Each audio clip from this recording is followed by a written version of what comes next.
So I'm told, my daddy told me, about his daddy, be about my grandpa, somewhere in about 1925. My grandpa saddled up the horse and rode from near Stockton, Georgia, to Lexington, Nebraska. Stockton, Nebraska to Lexington, Nebraska, and bought a car and drove the car home. First car they had, a Model T. I think they called it a Tin Lizzie. And he got the car home, and he didn't know how to shut the thing off. They ran it in the haystack. We need instructions as we go along. It'd probably been a good thing for my grandpa, Henry Halbgewachs, in 1926 to have YouTube. He could have run in the house or he grabbed his cell phone and said, how do you shut off a Model T Ford? You know what I mean? And the guy that got the most hits was be at the top, and you could look at that and see whatever you did. I don't know if they had a key. I don't know how to switch. I just don't know what they had. I assume it was something that shut the electricity off. You know what I'm saying? Going to the spark plugs, and it killed it. But anyway, we need examples out there. We need to know, have something that helps us along the way. We don't have to have it, but God is so good. We've got a pile of examples. Basically, it's a whole book. Brother was talking to us about it, even in our service to the Lord and seeing who He is and what's going on. And Jesus, obviously, the great example. Well, let's. I should have told you to turn to Hebrews 12, so you'd already be there. But go ahead and turn to Hebrews 12. We'll read the first two verses. Hebrews 12. Wherefore, seeing we also are compassed about with so great a cloud of witnesses, let us lay aside every weight and the sin that does so easily beset us, and let us run with patience the race that is set before us, looking unto Jesus, the author and finisher of our faith, who for the joy that was set before him endured the cross, despising the shame, and is set down at the right hand of the throne of God. Well, as we was talking about, Brother Jim mentioned using the different names and titles and positions of Christ. And here we come upon this one there in the second verse. Looking unto Jesus, the author and the finisher of our faith. So we're going to have to learn a little bit something about faith, maybe. Faith's a big subject. This one has baffled me for the last few weeks, knowing that I'd be talking about it. And I finally realized I don't have to talk about all of it, because I don't know all of it. I'm going to just snatch out a little piece. I remember Brother Sonny Piles, a long time ago, heard him say that this book is just full of all kinds of good stuff. And he was talking especially about Revelation. And he said, now let's say you have a room that's just full of precious jewels, and there's this huge block of gold in the middle of it, weighed 2 or 3 tons. And you were given 15 minutes to go in that room and get what you can and come back out. He said, well, the pile of gold is the most expensive thing in there. But you can't get it out in 15 minutes. You're going to have to work at it. So he said, do you just avoid the whole room? Or do you go in, get what you can, get out? Well, that's what I'm going to do with faith. We're going to go in, I trust, get a little bit, and get out with it. So here we are. Let's just notes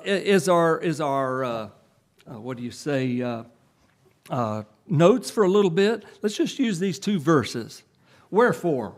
Well, go back to Brother Sonny Piles again.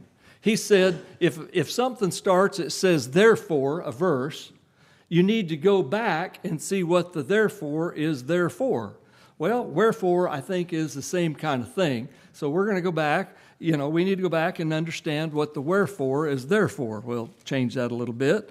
And you all know chapter 11 is the book of the faithful in Christ. It starts out, now faith is a substance of things hoped for, the evidence of things not seen. And it goes on, and it talks about Abel and Enoch and Noah and Abraham and Jacob and Sarah. I mean, it just tells about their faith, their faith, their faith.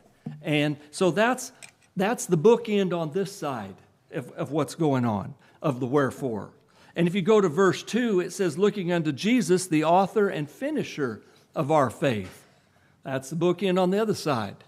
We're in the middle here, folks. Brother James has made it so beautiful in his talking. We need to not just read this stuff and say, oh yeah, that happened to those folks. That's interesting what happened to those folks. No, we need to personalize it. We need to see how we fit or how it fits us. Just look at this verse here. Wherefore, seeing we also are compassed about with so great a cloud of witness, let us. Apostle Paul is personalizing it to those Jewish brethren at that time, going on to say, let us run with patience the race that is set before us. You see the point, he's personalizing it. So here we've got the hall of faith in chapter 11, talking about the faithful. And then we're seeing that Jesus is the author and finisher of our faith. The bookends, we're in the middle here. We're talking about faith. I've heard a lot of sermons on verse 1 of chapter 12. Wherefore, seeing we are compassed about with so great a cloud of witnesses, let us lay aside every weight and the sin that does so easily beset us, and let us run with patience the race that's set before us. And stop there. And it makes a good sermon. You'll probably hear me use it sometime or other. Just talking about how that we live in this life, and it's a life of patience, it's a life of enduring, it's a hard race. This is not a sprint, this is not a 100-yard dash. This is a race that's going to be your whole life long. And we need to lay aside weights. I remember one preacher talking about that. It says, we're capacity, let us lay aside every weight. And he said, that's not talking about sin. He said, that's just talking about stuff we do that's not sinful, but it weighs us down. A runner is not going to leave some old heavy, clunky work boots on to run a race. You see what I'm saying? It's not wrong to run a race with work boots on. There's no sin against it, but it's wiser to have something light. He said, you can go swimming, and this is the part I remember, you can go swimming with a bowling ball. There's no sin against it. It just ain't smart. You know what I mean? I love that. I love that example. But anyway, that's a good verse, and you can bring out a lot of good life lessons. But do you see with the word wherefore there, it pulls in the chapter before of faith. And then in the second verse, it says that Jesus is the author and finisher of our faith. So verse 1 has to be considered in the idea of faith. And he's talking about with us that we are compassed about with so great a cloud of witnesses. There's a pile of folks back there that are witnesses that we can go read about and understand about what faith looks like. We need a YouTube video of how faith works. We understand that faith is a possession that we have that's given to us when we're born again, when we are regenerated. Faith comes with the Spirit, and it's one of those 9 fruits. I used to say fruits, but 9 aspects of fruit that we have. Love, joy, peace. You know, faith is in there. Faith is a possession. We're the children of God. When I'm the child of Harold Halbgewachs, as that respect, I have some characteristics that look like him. I have some characteristics of how I act and my demeanor that look like the family, if you know what I'm saying. And in the family of the human race, I've got hands, I've got a nose and ears, and you all do. We get characteristics from our Father that then we have.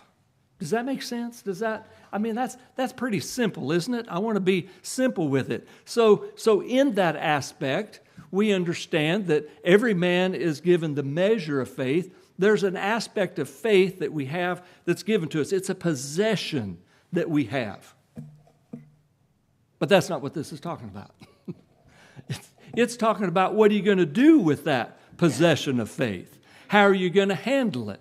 How are you going to work with that possession? This is getting down more to the practical use of it. Some people say there's the possession of faith, and then there is the expression of faith. How is faith expressed from you? How are you using it? How does it look like when people are looking at it? We need YouTube videos maybe to help us out. Well, I'd say chapter Hebrews is a whole pile of them. I mean, just a list talking about Noah being warned, and he walked with fear going ahead. And Enoch was translated because it was said that he loved God. And Moses' parents saw he was a goodly child, and they didn't fear the king. Moses didn't fear the king and did his things. I mean, it gives us these examples of little baskets, little containers, little short video clips of what expression of faith or the use of faith, the how we do our faith is done. It gives us that. It's there. Well, it's interesting. You start reading here, though. Get past verse 1, go to verse 2. And what's it say? What's that first word? Looking. Looking unto Jesus. It says, wherefore, we need to go back and look at that. But now it's looking unto Jesus. Do y'all remember when I was here 2 weeks ago, we spoke about the names of Jesus in the aspect that he's called Jesus, he's called Lord, and he's called Christ. And we tried to look at those different names or titles that he is or has. And as I realized as I read the scriptures now, I need to pay attention to what is being said there. This is not saying looking unto Christ the Lord. It's looking unto Jesus. Well, what does that mean then? What's that saying? Is it saying looking unto the deity, God, that bore the sins of the world, for that he's the author and finisher? No, it says looking unto Jesus, the man that walked here on earth. Looking unto Jesus. When you go to, when we use Jesus as our example, that song we sang a little bit ago, I didn't think about it when I called it. It said,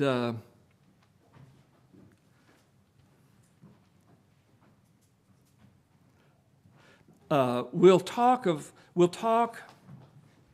of all he did and said and suffered for us here below, the path he marked for us to tread. The path he marked for us to tread. Jesus left a path for us to tread. Well, if it's the deity path of the Lord of Lords and King of Kings, how many of you guys think you can follow that path and get very far down it? Well, what about the path of being the Christ, the anointed one, the one, as Brother James so beautifully talked about, of the pure one, and all of the sins of everybody from Adam to the last child of grace being placed on him? How are y'all going to do if you think you can follow that path? I can't handle my own sins. I couldn't in the wrath of God. I couldn't in eternity. And under his wrath, pay for that. You know, it's a little hard sometimes to understand paying for sin. In my mind, when it says pay, always goes to money for some reason. It's just a stupid quirk, I guess, in my brain. But I've, you watch the cowboy shows or some of the different drama shows on TV, and some guy's caught for a crime or whatever, and he gets out, and he said, I paid my debt to society. In other words, he was in prison for a while, and it got it paid. Our sins are so gross before God that when his punishment comes down, we cannot pay our debt to society by being in prison forever. Plus, the wrath of God being poured out on us. We can't pay it. That's what it's talking about, being paid. We don't have the wherewith to be able to do it forever. Forever and ever and ever. I mean, forever's a long time because there's no end to it. We don't have that ability. For my own sins, But the Christ, when you say the word Christ, the anointed one, the one that was to do that, was everybody, all of the children of God. I don't mean everybody in mankind. I mean all children of God placed upon him their sins and their iniquities and their sin natures. Can you follow that? No? So we're talking here about Jesus, the man. Here's somebody we can follow. You know, Jesus one time said, I came not to minister, or not to be ministered unto, but to minister. Can you do that? Absolutely. You know, most of us in the human race, there's a few that maybe that don't fit. Well, one, Jesus Christ. But most of us in the human race like to have things our way. We'll put up pretty big fuss for it.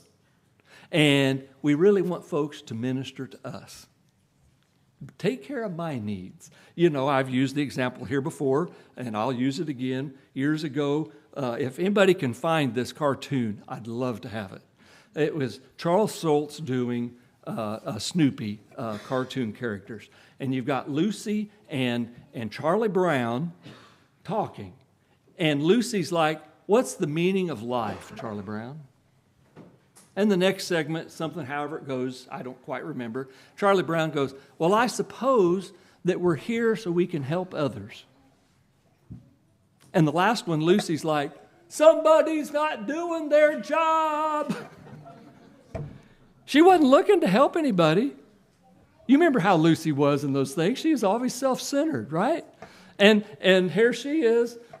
Charlie Brown, the dunce of the thing, gave her the, you know, Charles Schultz that wrote that, that's some insight, isn't it? Yeah, I'd like to talk to that guy. He's dead and gone, but yeah, it'd be interesting. He had some understanding. So here's Jesus showing us he's the one only human being ever worthy that to be ministered to.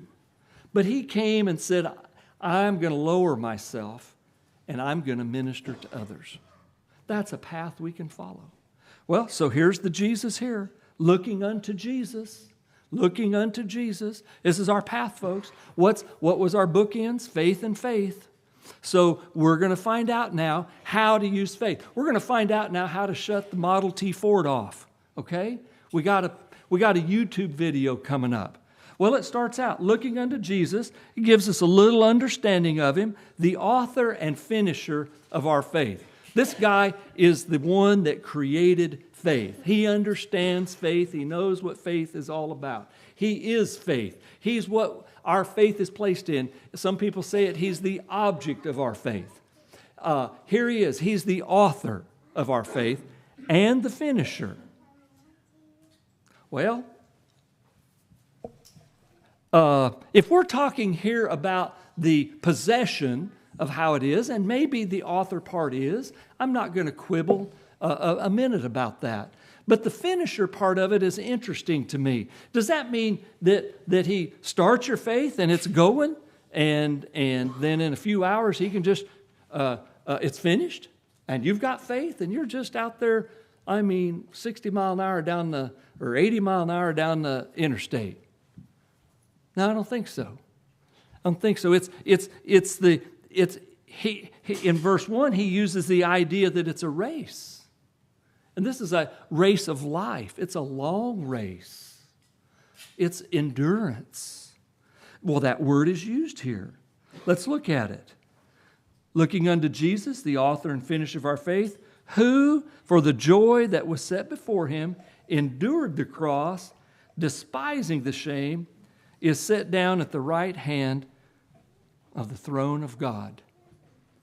It's a picture. It's a snapshot. It's a YouTube clip of how faith works. We're not talking about how you get faith, the regeneration and the possession of faith. It's talking about how the practical aspect of faith. And even in Jesus Christ, in his life, but it's just Jesus here. It's the man Jesus. There was something set before him, a promise, and this was set before him, and he knows it from before the foundation of the world, in the eternal covenant of the choice of the multitude of the elect, and what they were going to do and how it was going to all happen, and election and redemption and sanctification and glorification, all that stuff from the eternal covenant. But here he is, that was set before him. But as a man here on earth, walking with us, he had some struggles. He had some things that weren't so wonderful. It says that for the joy that was set for him, he endured the cross. This was he was running his race. He was running on his path, and he endured this. Do you see how faith is working? Is it giving you a picture of how faith is?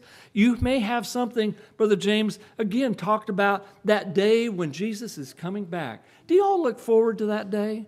Especially when you're down in the mully grubs and it just seems like the world's against you and your dog and your cat are against you and worst off, you're really against yourself. But you don't want to admit that, that'd say I'm a sinner. But the world's against me. I just can't help it. Everybody's against me, Well, you can think about one day the Lord's coming back. And this old sinful body, if the Lord shows you a crack into your sinful side of you, it's black. It's horrible. I think we need to ask once in a while and say, God, show me that. Total depravity, as you've heard me say many times, and I'll continue to say it till I die, keeps you from seeing total depravity. It doesn't want you to see how nasty you are. God shows you that. It's the only way it happens. God has. But just ask God to give me another little clip, a little few moments, Lord. Don't have too much. I think it really depresses so bad if we saw how bad we were, we'd be useless. So ask God to see what we are that little bit. But we can then look by an eye of faith at what's one thing that's out there. We got a book full of stuff out there that we can look to, that gives us, helps us, and we'll endure as we go along. Or despising, if there's the shameful stuff that you have in your life and you despise who you are, you despise what you've done and you think about that stuff. And I think part of it is here, certainly not with Jesus Christ, but with us. Do y'all ever, just mess up royally? You know you've done it. You know it's your fault. You wish you hadn't done it. I'm going to be different. And tomorrow afternoon you do it again. Or next month, whatever. Yeah. I think that's part of just enduring, trying to get up and go again. It's working. This idea of finishing our faith made me think more of maybe building a house. And you know who the author is? I mean, the general contractor. He knows what this house is going to look like when it's done. In his mind. Maybe he's got a piece of paper that somebody sketched it out on. But he calls in the concrete guys and they pour a foundation. And then they are the footing and then the foundation and then the floor. And they start building walls and ceiling and rafters. And they start putting siding on it. And they're finishing the house. But it doesn't just happen overnight, does it? Marty and Tawana and Hannah and Bill. Sometimes it gets a little delayed as they go along. We might be the same way as our faith is being finished. You see, it's building of faith. We're exercising. Well, here you are running. The Taylor family. As I remember when we used to live over there, those people ran. I think they put a box of cereal at the end of the driveway and ran to it in the morning. That was just running was their thing. They ain't no cereal. Just get out and run. Run. They've run marathons. They've run whatever. They've run. But you just don't get out the first day and say, I think I'm going to run 26 miles in the morning. Never done it before. Never even hardly walked to the mailbox. And you see, it takes training. And you're going to fail. And you're going to have troubles. And you may sprain your ankle sometime while you're running. But you got to keep running. And y'all get the picture, don't you? We're working at our faith. This is finishing our faith. And then finally, who's the last subcontractor the general contractor brings into your house? the finish contractor, right? They come in and do the molding around the windows and put the doors in and do the finishing touches on the thing. That's what we're talking about. That's what Jesus is, the author and finisher of our faith. Yes, he's the one that is in regeneration, and we get the possession. Now we have the possession. I have hands. Can I use them? Yeah. Can I just put them in my pockets and not do anything? Yeah.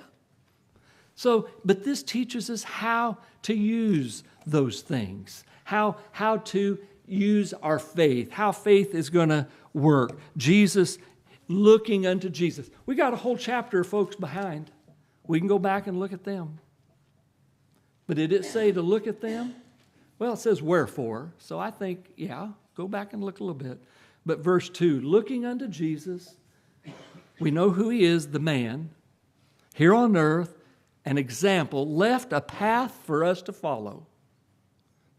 Footsteps of Jesus. I think we have a song, and it glows because of who he is. It's perfectness. But he left a path that we can follow. The author and finisher of our faith. He's finishing our faith. We may mess up, and sometimes a contractor puts a door in too small in the wrong spot. I don't know if you all remember when they was doing this. We had a 30-inch door there and a 28-inch door over here. And basically, you couldn't see it, but if you get back and look, that door's narrower than this. Well, the contractor had to come back, tear it out, and put us in a 30-inch door over there. It's what happens sometimes. We're building our faith. We're enduring. Endurance is patience. What's it say up here in the other verse? Verse 1, let us run with patience. Go ahead and pray for patience if you want to, so that you can just lay back and not get frustrated at things. It don't work that way. Patience is enduring from one hardship to another hardship to another hardship, and to where you realize that you're going to get through these things. It may seem terrible, but you're going to get through these things. And I'm talking respect to our lives and with Jesus Christ, and we learn, we get through. And as you learn that, and you're going, okay, it's hard now, but I'm going to get through it. What are you starting to do here? Well, you're trusting in somebody. And that is faith. You see what I'm saying? And you're building your faith. It's getting stronger. The building is maybe getting to where it looks a little better, and you understand it better. I used to talk about how when things would happen, I'd spaz out. I mean, just like, ah! Really, I'd almost run out through the woods, like a lunatic. Just things aren't right. I don't know how to fix this, Lord. I had a bad situation with my bees one year, and there looks like no honey crop coming whatsoever. We go to Cincinnati for a funeral. I'm sitting 3 or 4 rows back over here, and I'm trying to pray for the family. Lord, be with this family. They've lost their mama. How hard that must be. I'd lost my mama. I knew how hard that can be for the family, praying about it.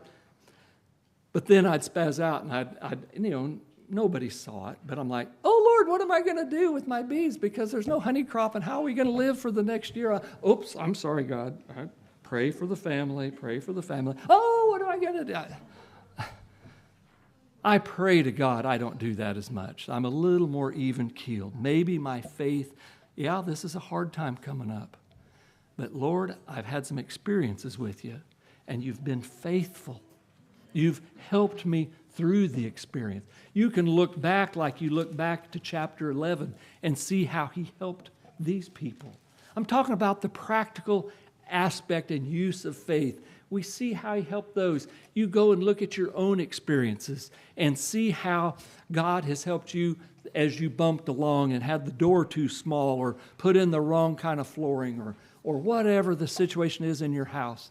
And you have to back up and kind of and start again. But it's a continual building of your faith. And while you're doing this, as Brother James talked about, keep your eyes on Jesus, because he's the author and finisher, and he understands, because for the joy set before him, he endured the cross and he despised the shame. And guess what? He got the end results. He's sitting at the right hand. And that's where we're going. Keep your eyes focused out yonder. All of the little mully grub stuff down here may spaz you out, but that's because you're looking down at it. You're not looking unto Jesus. Interesting word here in verse. I'm going to go a little over, forgive me, but it's Brother James' fault, so we'll just go at that.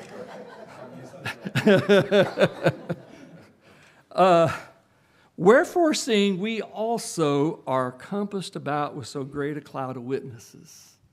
I never saw that word also until last week. I used to think when it says, wherefore, seeing we are also compassed about with so great a cloud of witnesses, it was talking about all these folks back here in Hebrews 11. That was the cloud of witnesses. But if that's the case, the word also doesn't need to be there. It just say, wherefore, seeing we are compassed about with so great a cloud. We are also. Well, now you can get to saying, well, they were all here. So here's what I kind of think it means. You can say, well, here are all these faithful folks. And they learned from each other and they helped each other, but I ain't got nobody. Ain't nobody around me to help me. Let me take it. We're going to have a test. Pop quiz right here in church. I expect you to raise your hand. All right? Let me find my questions. Yeah, just raise it before we even have the question. I like that, brother. Let's see here. How many of y'all believe in creation? That was by God. Obviously, something created it. Well, that's good. Good. How many of you believe that there was an actual world deluge flood with Noah and the ark? That's pretty good. Some of you aren't raising your hands. I'm worried about you. How many of y'all believe that Jesus, the man incarnate, is God? All right, we're doing good. How many of you believe he rose again?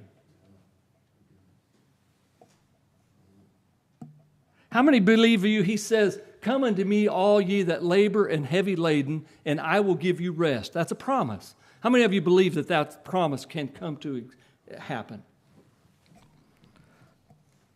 How many of y'all believe, as Brother James spoke in the very end, that all the redeemed, he's coming back and going to pick them up and reunite he's bringing the redeemed back. He's going to raise their bodies, reunite them, and forever shall we be with the Lord. How many? I'm going to raise 2 hands on that. I like that.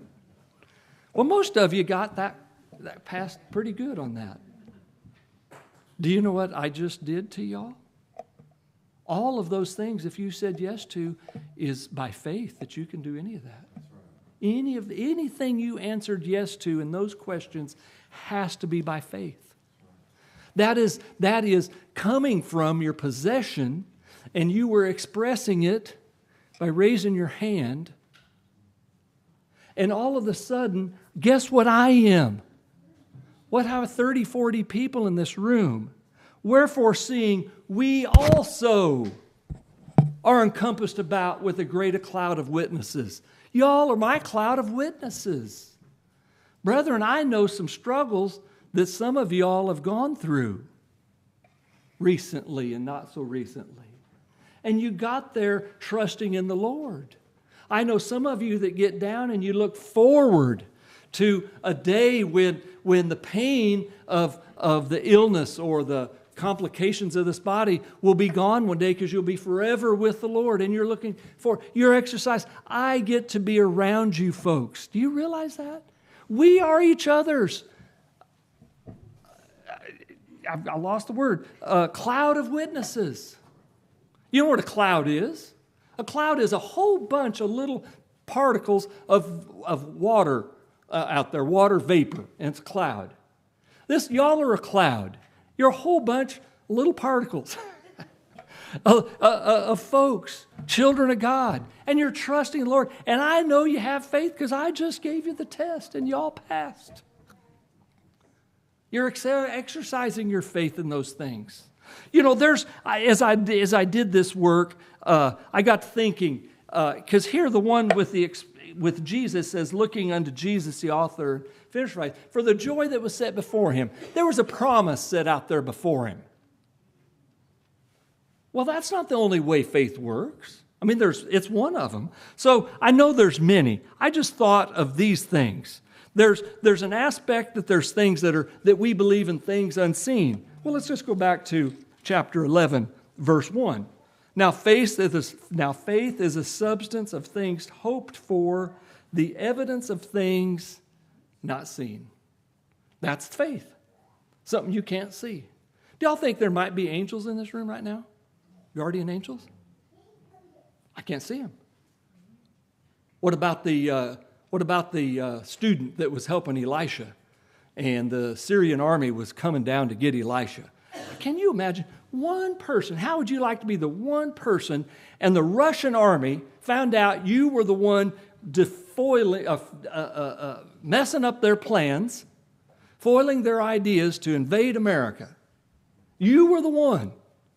And they sent their army to get you. I mean, there's tanks, there's aircraft carriers, there's whatever kind of jets, and there's drones, and there's infantry, and they're coming for you.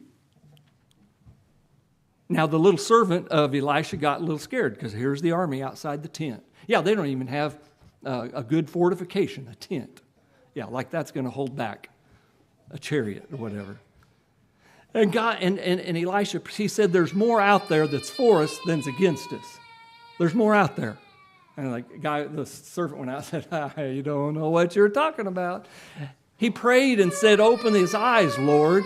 And he opened his eyes, and he saw the horsemen and chariots of God. Outnumbered all of these other guys. Opened eyes. Yes, there's an unseen world. That's one aspect of faith. We can use that aspect of faith in our practical walk. What about another one? Well, there's things in the past that's happened. Look at verse 3. Through faith, we understand that the worlds were framed by the Word of God. Through faith, we understand the worlds were framed. We're using our minds, our spiritual minds, and that object of faith, that possession of faith, we're exercising it.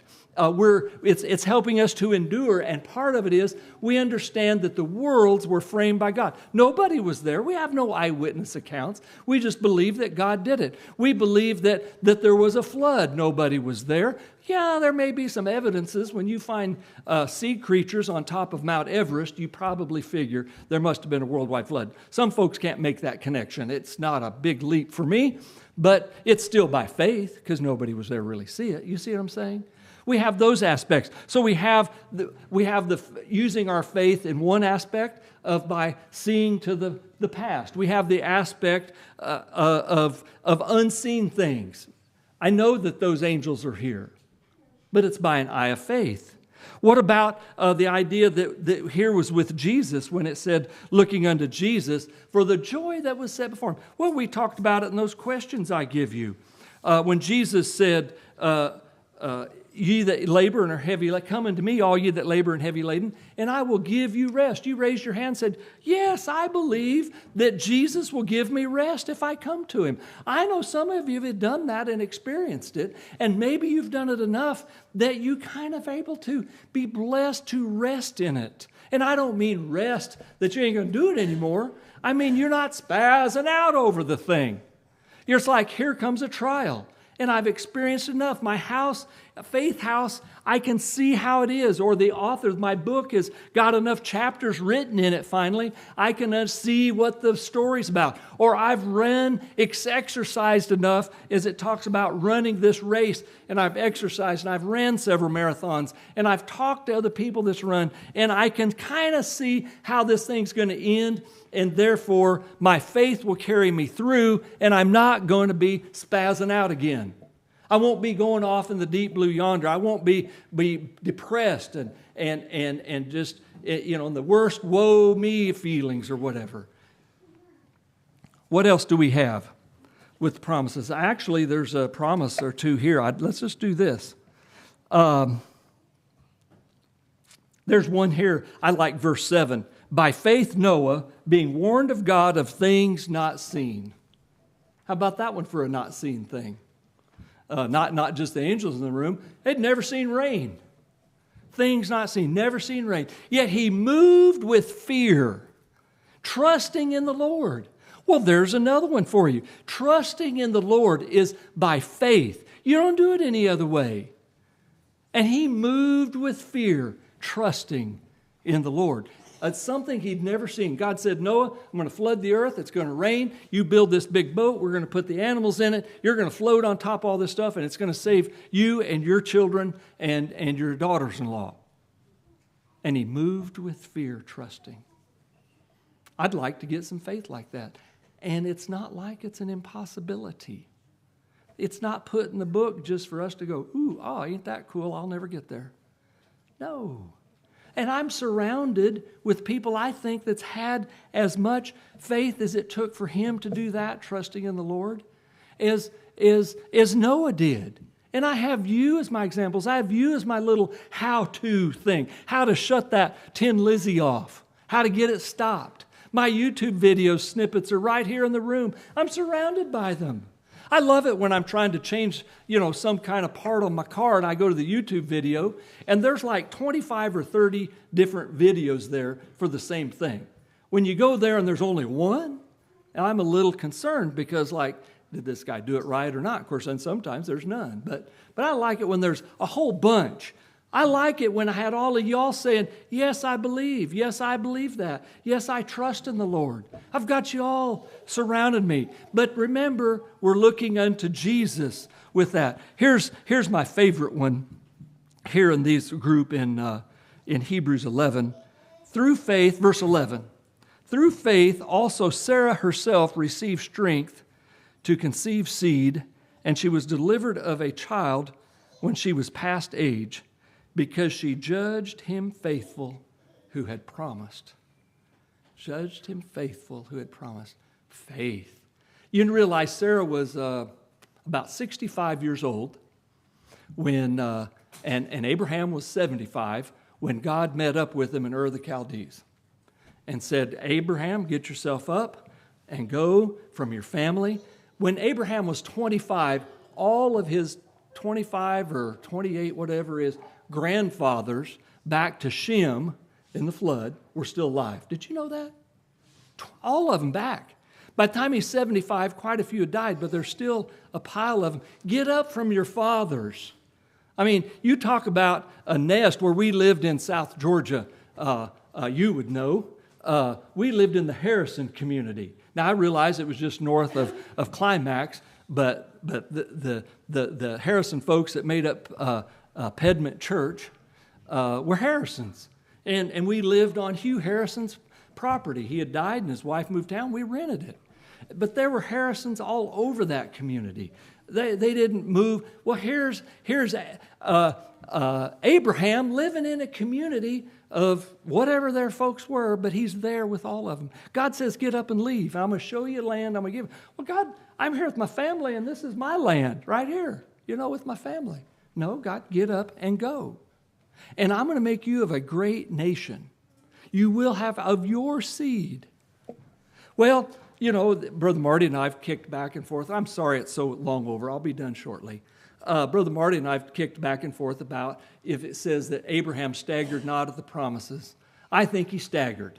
I know the Bible says he staggered not. What I think happened is his faith, the author and finisher of his faith got so strong that he no longer staggered. That yes, I'm 100 and my wife is 90 and we will have a child. I don't think there was any staggering finally in his life. He staggered when he said, Lord, what about Eleazar, my servant? Can he be the one? Or Lord, what about Sarah says I can go into her handmaid Hagar and we'll have a baby. Maybe that'll be the one. God said, no, and that was staggering. He wasn't following the Lord, in my opinion, in this aspect. But there came a day when Abraham said, it will be. And Sarah laughed in the tent. A woman my age? I mean, she was 65 before she ever left town, going over into to the land of Canaan. She's 90 now. But she had got to the point, exercising her faith, enduring that struggles of training and exercising her faith. And she got to the point where she judged him faithful who had promised. I hope in some way, somehow, you guys can, and me too, us guys, can can understand how we use our faith. Some aspects of it, just a quick recap, by unseen, by promises, by trusting in the God of the universe, that nobody stays his hands. They don't put handcuffs on God. Who's going to put a handcuff on God and put his hands on him and stay his hands? It ain't happening, all right? And that we can trust in the promises that are there. And there's more to it than that. That's just, like I said, I want to get in the room, grab some jewels, and I'm getting out. God bless y'all.